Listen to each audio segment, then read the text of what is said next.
One thing I've been wondering about with Paradromics, I wanted to ask you today in the BCI space, like obviously it has a ton of publicity. And I think just in the last week, I've seen maybe 2 Wall Street Journal articles. How do you guys navigate that? How do you think about, is it a rising tide lifts all boats? Do you get those questions like, hey, how is this different from what I saw yesterday in the New York Times or yesterday in this national publication? And I think you guys have a big spotlight on the industry right now, which is super exciting, but I also imagine comes with some challenges.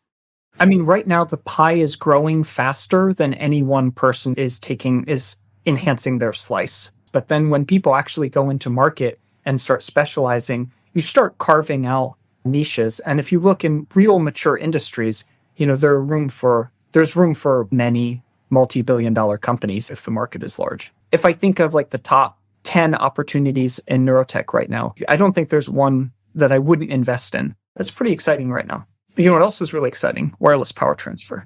So we were born out of largely a DARPA initiative to record from thousands and thousands of channels. When you start getting in the, let's say, 10,000 channel range, simply digitizing data becomes a significant amount of the power budget. In our current regime that we're working, one of the most annoying architectural features of our device is that it has a lead, like a DPS lead, and just driving both power and data across that lead eats a lot of power. And honestly, if I were answering my own question, I would love if someone would come and do better lead technology.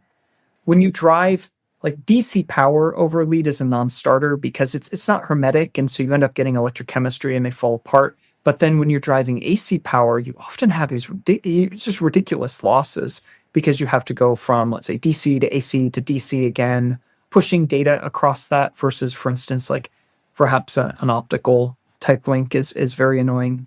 I think that right now, that's probably our most annoying power suck.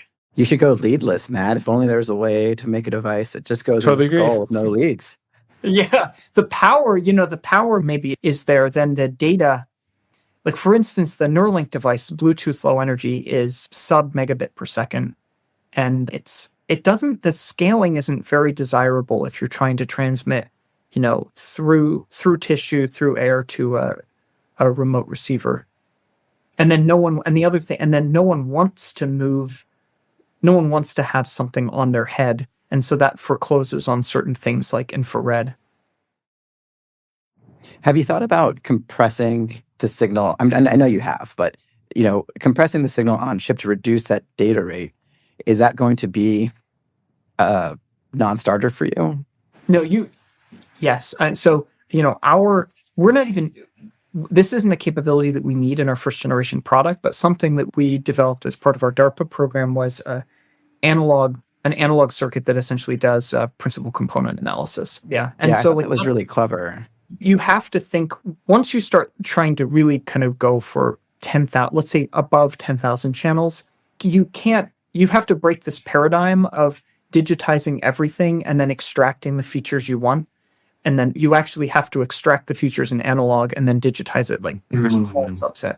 And then the thing probably, Jacob, you know this, Alex, you probably know this too, neural signals, especially if you're recording action potentials, are sparse. And then so just moving to an event-based readout and transmission saves a shitload of power. And honestly, this is one of the things that has been really surprising to me, and I think is really exciting about the opportunities, was that the data rates that we're decoding from neural signals are not particularly high.